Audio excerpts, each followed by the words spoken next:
Hello students. हम लोग आज बात करने वाले हैं about the 8th chapter of your book, that is redox reactions. तो रिडॉक्स रिएक्शंस के बारे में आप पहले से जानते हो कि दोज रिएक्शंस RxNS का मतलब रिएक्शन होगा RxN का, those reactions in which reduction and oxidation take place together.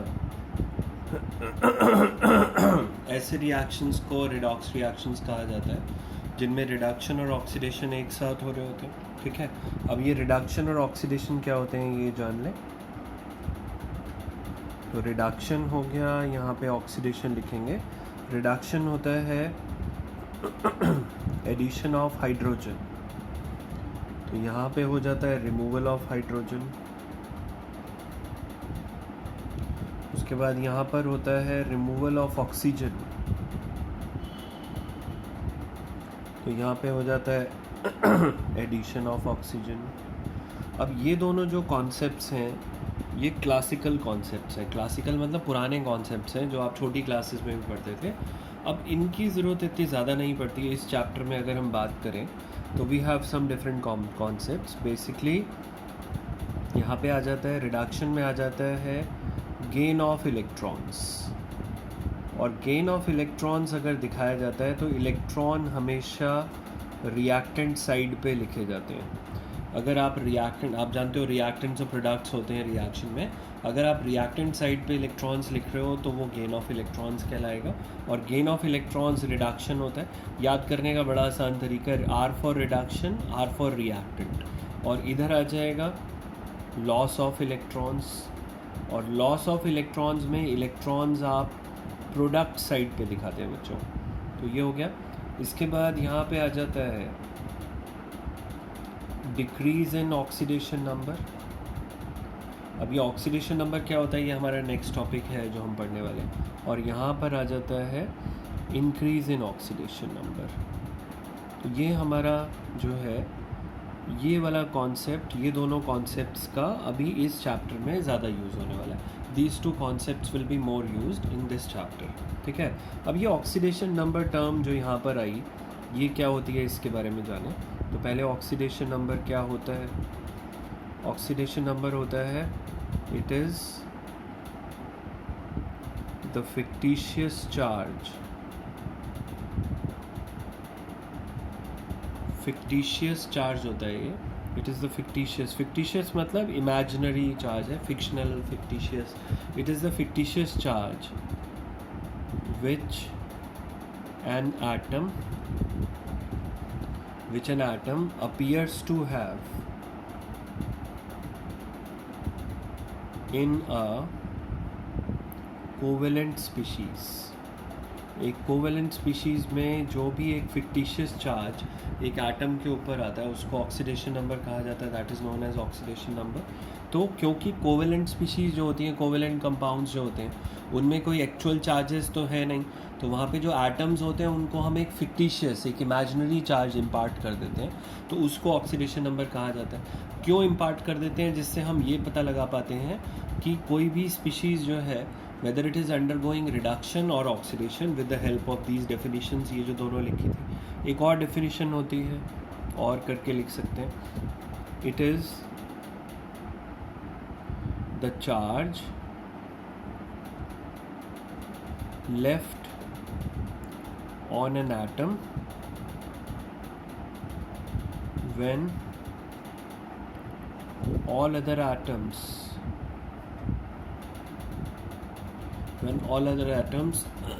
are removed in the form of ions। अगर बाकी सारे एटम्स को आयंस की फॉर्म में रिमूव कर दिया जाए तो जो भी चार्ज एक एटम पे रह जाता है उसको जो है that is known as its oxidation number, उसको उसका ऑक्सीडेशन नंबर कहा जाता है। ठीक है ना। अब जैसे इसमें एग्जांपल में देखें, for example we have HCl। HCl में मुझे H का ऑक्सीडेशन नंबर पता लगाना है, तो Cl को मैं एक आयन की तरह रिमूव कर दूंगा। तो जब Cl को आयन की तरह रिमूव करूंगा तो ऑब्वियसली Cl माइनस रिमूव करूंगा। तो जब Cl माइनस रिमूव कर दूंगा तो Cl माइनस रिमूव्ड, तो रह क्या गया, H प्लस लेफ्ट। तो H प्लस रह गया, तो जो H पे चार्ज है +1, ये इसका ऑक्सीडेशन नंबर हो जाएगा। It will be the oxidation number of hydrogen. तो इस तरीके से ये एक बिल्कुल बेसिक आइडिया है जिससे हम ऑक्सीडेशन नंबर कैलकुलेट कर रहे हैं, but there are certain steps, certain rules to calculate oxidation number, उस पर हम आने वाले हैं। तो ये ऑक्सीडेशन नंबर के बारे में बात करें। अब हम आ जाते हैं rules to calculate oxidation number of an atom. Rules to calculate oxidation number of an atom. एक एटम का ऑक्सीडेशन नंबर निकालने के लिए क्या रूल्स हम फॉलो करते हैं वो हम देखने जा रहे हैं। तो पहला रूल है बच्चों, ध्यान से समझें। The first rule is oxidation number of atoms in their pure और अनकम्बाइंड स्टेट, जो उनकी pure state, uncombined state, free state होती है, उसमें उनका ऑक्सीडेशन नंबर लिया जाता है 0। जैसे सोडियम कैसे एग्जिस्ट करता है Na, जिंक कैसे करता है Zn, कॉपर कैसे करता है Cu, मतलब they don't exist as in combined state, किसी और चीज़ के साथ कंबाइन नहीं कर रहे। तो ये हो गया। क्लोरीन आपका Cl2, oxygen O2, phosphorus P4, sulphur S8, O3, कोई भी ऐसे अगर आ जाता है जिसमें वो किसी और दूसरे एटम के साथ कंबाइन नहीं कर रहा है, तो यहाँ पे इन सब एलिमेंट्स का ऑक्सीडेशन नंबर जो है वो 0 होगा। It will be 0। तो ये पहला रूल हो गया। सेकंड रूल है इसके बाद, oxidation number of atoms in monoatomic ions. Monoatomic ions होते हैं ऐसे आयंस जिनमें एक ही एटम हो। पॉलीएटॉमिक आयंस भी होते हैं, पॉलीएटॉमिक आयंस होते हैं जैसे सल्फेट SO4 नेगेटिव, जैसे अमोनियम NH4 पॉजिटिव। लेकिन हम बात कर रहे हैं मोनोएटॉमिक आयंस की। तो मोनोएटॉमिक आयंस मतलब ऐसे आयंस जिनमें एक ही एटम हो। तो oxidation number of atom in monoatomic ions is equal to the charge on the ion. वो आयन पे जितना भी चार्ज है उसके बराबर हो जाएगा। जैसे फॉर एग्जांपल देखें, Na plus Cl minus O2 negative, Cu2 positive, आपका N3 नेगेटिव। तो ये सिंपल आयंस हैं, सारे के सारे मोनोएटॉमिक आयंस हैं। यहाँ पे सोडियम का ऑक्सीडेशन नंबर +1, क्लोरीन का -1, ऑक्सीजन का -2, कॉपर का +2, नाइट्रोजन का -3। तो अगर कोई मोनोएटॉमिक आयन है तो उसके ऊपर जितना भी चार्ज होगा वही उसका ऑक्सीडेशन नंबर हो जाएगा। ये सेकंड हो गया। थर्ड है इसके बाद,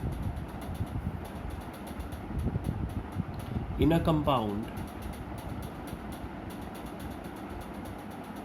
between a metal and a non-metal। अगर एक कंपाउंड बन रहा है मेटल और नॉन मेटल के बीच में, तो metal always has a positive oxidation number, उसका ऑक्सीडेशन नंबर पॉजिटिव होगा। अब देखिए, metals have a tendency to lose electron, non metals have a tendency to gain electron. तो इन दोनों के बीच में जो बॉन्डिंग होगी, कंपाउंड जो बनेगा वो हमेशा आयनिक कंपाउंड ही बनेगा। आयनिक कंपाउंड बनेगा तो मेटल के ऊपर जो चार्ज आएगा वो पॉजिटिव आएगा, नॉन मेटल पे नेगेटिव आएगा। फॉर एग्जांपल NaCl में Na का ऑक्सीडेशन नंबर +1 और Cl का ऑक्सीडेशन नंबर -1। तो जो भी चार्जेस हैं, आयनिक कंपाउंड है, जो भी चार्जेस होंगे आयन के ऊपर वही उनका ऑक्सीडेशन नंबर हो जाएगा। तो ये थर्ड हो गया। फोर्थ रूल है, in a compound between two non metals. अगर दो नॉन मेटल्स के बीच में कंपाउंड बन जाता है, तो दो नॉन मेटल्स के बीच में जो कंपाउंड होता है वो हमेशा that is always a covalent compound. तो in a compound between two non metals, one with higher electronegativity, दोनों जो नॉन मेटल्स हैं उनमें से जिसकी इलेक्ट्रोनेगेटिविटी ज़्यादा होगी, one with higher electronegativity is assigned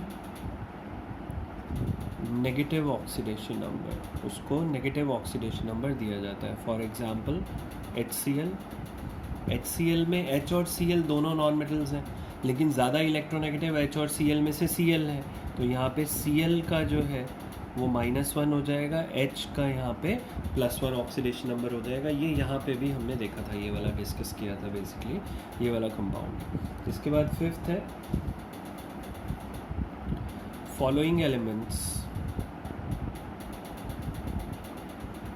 have fixed oxidation number. कुछ एलिमेंट्स होते हैं जिनका ऑक्सीडेशन नंबर फिक्स रहता है हमेशा, फिक्स्ड ऑक्सीडेशन नंबर, जैसे फर्स्ट ग्रुप के एलिमेंट्स।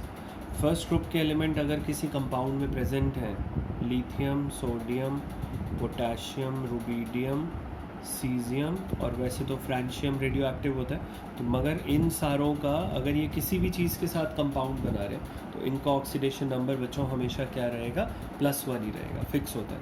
इसी तरह सेकेंड ग्रुप आपका हो गया beryllium, magnesium, calcium, strontium, barium and radium. ये सारे जो हैं, इसमें भी रेडियम रेडियो एक्टिविटी होता है, फ्रांशियम और रेडियम रेडियो एक्टिव है, इनका हमेशा +2 रहेगा अपने कंपाउंड्स में हमेशा ऑक्सीडेशन नंबर। इसके बाद फ्लोरीन का हमेशा, it is the most electronegative element of the periodic table, तो इसका हमेशा -1 रहता है, फ्लोरीन का हमेशा -1 रहता है। सिर्फ एक एक्सेप्शन है, वो भी अनस्टेबल होता है, एंड दैट इज़ HOF। सिर्फ एक जगह, यहाँ पे HOF में फ्लोरीन का ऑक्सीडेशन नंबर +1 है, और ये भी एक अनस्टेबल कंपाउंड है। अदरवाइज़ फ्लोरीन अपने सारे कंपाउंड्स में जिस भी चीज़ के साथ कंपाउंड बनाएगा उसमें उसका ऑक्सीडेशन नंबर हमेशा -1 होगा। तो ये कुछ चीज़ें हैं जिनका फिक्स है। इसके बाद सिक्स्थ आ जाए। सिक्स्थ है hydrogen in most of its compounds shows +1 oxidation number. Maximum compounds में हाइड्रोजन का जो ऑक्सीडेशन नंबर है बच्चों वो +1 होता है। एक्सेप्शंस होते हैं,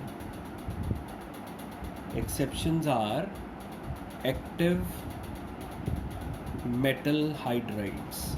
एक्टिव मेटल हाइड्राइड्स मतलब उन मेटल के साथ हाइड्रोजन कंपाउंड बना ले जो हाइड्रोजन से ज़्यादा इलेक्ट्रोपॉजिटिव है, जैसे LiH, जैसे NaH, जैसे MgH2। इन सब में हाइड्रोजन का ऑक्सीडेशन नंबर -1 है बच्चों। यहाँ पे सब में हाइड्रोजन का ऑक्सीडेशन नंबर इज -1। तो ये सिक्स्थ हो गया। सेवेंथ पॉइंट देखें। इन सारे पॉइंट्स को यूज़ करके हम ऑक्सीडेशन नंबर कैलकुलेट करते हैं बेसिकली, तो इसलिए ये पॉइंट्स हम पढ़ रहे हैं। Now let us discuss the point number 7। Point number 7 क्या है? पॉइंट नंबर 7 है बच्चों, oxygen in most of its compounds shows -2 oxidation number. Oxygen अपने ज़्यादातर कंपाउंड्स में -2 ऑक्सीडेशन नंबर दिखाता है। एक्सेप्शंस क्या होते हैं? एक्सेप्शंस होते हैं पेरोक्साइड्स। पेरोक्साइड्स जैसे कि H2O2। H2O2 में ऑक्सीजन का ऑक्सीडेशन नंबर -1 होता है। सुपर ऑक्साइड्स जैसे KO2। KO2 में ऑक्सीजन का ऑक्सीडेशन नंबर -1/2 होता है। देन ऑक्सीजन फ्लोराइड्स होते हैं जैसे OF2 और O2F2। दो ही ऑक्सीजन फ्लोराइड्स देखे गए हैं, दो ही कंपाउंड्स देखे हैं ऑक्सीजन और फ्लोरीन के बीच में जो बन रहे होते हैं। OF2 में ऑक्सीजन का +2 है और O2F2 में इट इज़ +1। तो ये 7th पॉइंट हो गया। 8th पॉइंट है इसके बाद, ये बहुत इंपॉर्टेंट पॉइंट है जो 8th वाला मैं लिखने जा रहा हूँ, ये ध्यान रखिएगा। Sum of oxidation number of all the atoms in a neutral species, neutral compound अगर कोई है, कंपाउंड्स न्यूट्रल ही होते हैं, तो sum of oxidation number of all the atoms in a neutral compound is 0 and in a polyatomic ion is equal to the charge on the ion. इस rule का बड़ा फ़ायदा होता है बच्चों कि हम इससे कई एलिमेंट्स के ऑक्सीडेशन नंबर निकाल लेते हैं. अब सपोज़ जैसे आपके पास H2SO4 आ गया और आपको सल्फ़र का ऑक्सीडेशन नंबर निकालना है, तो हाइड्रोजन का पता है अभी लिखा था +1 होता है, +1 और कितने हाइड्रोजन है 2, तो +1 × 2 प्लस सल्फ़र का हमें निकालना है x, ऑक्सीजन का -2 होता है, -2 × 4 = 0 हो जाएगा, तो +2 + x -8 = 0. तो यहाँ से x आ गया +6, तो इसका मतलब सल्फ़र का ऑक्सीडेशन नंबर H2SO4 में +6 है.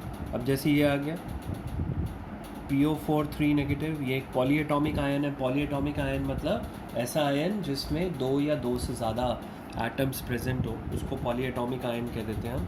तो फॉस्फोरस का निकालना है, x हो गया ऑक्सीजन का -2 × 4 ऑक्सीजन है = हो जाएगा -3. अभी लिखा था in a polyatomic ion is sum of oxidation number of all the atoms in a polyatomic ion is equal to the charge on the ion. तो यहाँ से आ जाएगा x -8 = -3, तो x आ गया +5. इसका मतलब फॉस्फोरस का ऑक्सीडेशन फॉस्फेट आयन में +5 होता है. तो ये बड़ा इंपॉर्टेंट रूल है और इसके मैंने एग्जांपल्स भी दिए आपको. इसके बाद ये याद रखें कि हाईएस्ट पॉजिटिव ऑक्सीडेशन नंबर जो है वो +8 हो सकता है, इससे ज़्यादा नहीं हो सकता कभी भी. उसके बाद लोएस्ट नेगेटिव ऑक्सीडेशन नंबर -3 हो सकता है, इससे कम नहीं हो सकता कभी भी. Lowest oxidation number, negative oxidation number is -3. इसके बाद for an atom it's highest oxidation number is equal to number of valence electrons. Valence electrons जितने भी होंगे उसका हाईएस्ट ऑक्सीडेशन नंबर वही होगा. ठीक है ना. तो ये रूल्स में नहीं आते, लेकिन ये बड़ा फ़ायदा देते हैं. जैसे कुछ एग्जांपल्स देखते हैं. सपोज़ मुझे HNO3 में नाइट्रोजन का निकालना है, तो H का हो गया +1, N का मुझे निकालना है x, ऑक्सीजन का -2 × 3 -6 हो गया = 0, तो x = +5 आ गया यहाँ पे. तो नाइट्रोजन का ऑक्सीडेशन नंबर इस कंपाउंड में +5 है. इसी तरह KMNO4 में Mn का निकालना है. K फर्स्ट ग्रुप का एलिमेंट है, फर्स्ट ग्रुप का हमेशा +1 होता है. Mn का निकालना है, x हो गया ऑक्सीजन का -2 × 4 -8, न्यूट्रल स्पीशीज़ हैं, = 0 कर रहे हैं सारों का सम, तो x = +7 आ गया. अब जैसे ये आ जाए K2Cr2O7, तो क्रोमियम का निकालना है. K का हो गया +1 × 2 +2. क्रोमियम का अगर x है तो 2 क्रोमियम का हो जाएगा 2x, ऑक्सीजन का -2 × 7 -14 = 0, तो यहाँ पे x की वैल्यू आ गई +6. तो ऐसे सिंपल मेथड होता है कैलकुलेट करने का. We can calculate the oxidation number of any species. N3 negative, N का निकालना है, तो N का x हो गया 3N है तो 3x हो गया और = क्या आ गया -1, तो x की वैल्यू आ गई -1/3. ठीक है या नहीं. अब जैसे ये आ गया Fe3O4, आयरन का निकालना है, तो आयरन का x हो गया तो 3 आयरन का हो गया 3x, ऑक्सीजन का -2 × 4 -8 = 0, तो यहाँ से x की वैल्यू आ गई +8/3. तो इस तरीके से हम ऑक्सीडेशन नंबर्स कैलकुलेट कर सकते हैं. ये ऑक्सीडेशन नंबर कैलकुलेशन हो गया बच्चों. अब जैसे इसका एग्जांपल देखें कैसे हम ऑक्सीडेशन नंबर जो हैं उसका यूज़ कैसे करते हैं रिडॉक्स रिएक्शन में. जैसे आपके पास आ गया suppose we have a reaction Zn + 2HCl gives ZnCl2 + H2. ये डिस्प्लेसमेंट रिएक्शन है, इसमें जिंक हाइड्रोजन को डिस्प्लेस कर रहा है. आपने रिएक्टिविटी सीरीज़ पढ़ी थी, वहाँ आप कहते थे जो ज़्यादा रिएक्टिव एलिमेंट होता है, एटम होता है, वो अपने से लेस रिएक्टिव को डिस्प्लेस कर सकता है उसके कंपाउंड में। अब देखें in terms of redox reaction, देखें यहाँ पे जिंक का 0 है ऑक्सीडेशन नंबर, और यहाँ पे +2 हो गया, Cl का -1 इंटू 2, तो इसका +2 हो गया। तो 0 से अगर +2 हो रहा है जिंक का, तो it is increase in oxidation number, तो इसका मतलब जिंक का यहाँ पे ऑक्सीडेशन हो रहा है। इसके बाद हाइड्रोजन का यहाँ पे +1 है या 0 है, +1 से 0, तो हाइड्रोजन का डिक्रीज इन ऑक्सीडेशन नंबर हो रहा है, इसका मतलब इसका रिडक्शन हो रहा है। Cl का -1 है यहाँ पे भी, यहाँ पे भी, तो there is no change in the oxidation number. और यहाँ पे हमने आराम से, ये एक रिडॉक्स रिएक्शन है, and we can very easily find out with the change in oxidation number, with the help of change in oxidation number, that which substance is getting oxidised और रिड्यूस्ड। ये इसका एप्लीकेशन होता है oxidation number calculation का। अगले video में balancing सिखाऊंगा आपको, एक मेथड सिखाऊंगा। There are 2 methods of balancing, one is ion electron और half equation method, and the other is oxidation number method. तो आयन इलेक्ट्रॉन वाला थोड़ा सा मुश्किल होता है, वो अगले वीडियो में सिखाऊंगा, फिर ऑक्सीडेशन नंबर वाला तीसरे वीडियो में सिखाऊंगा। ठीक है, चलिए, बाय बाय।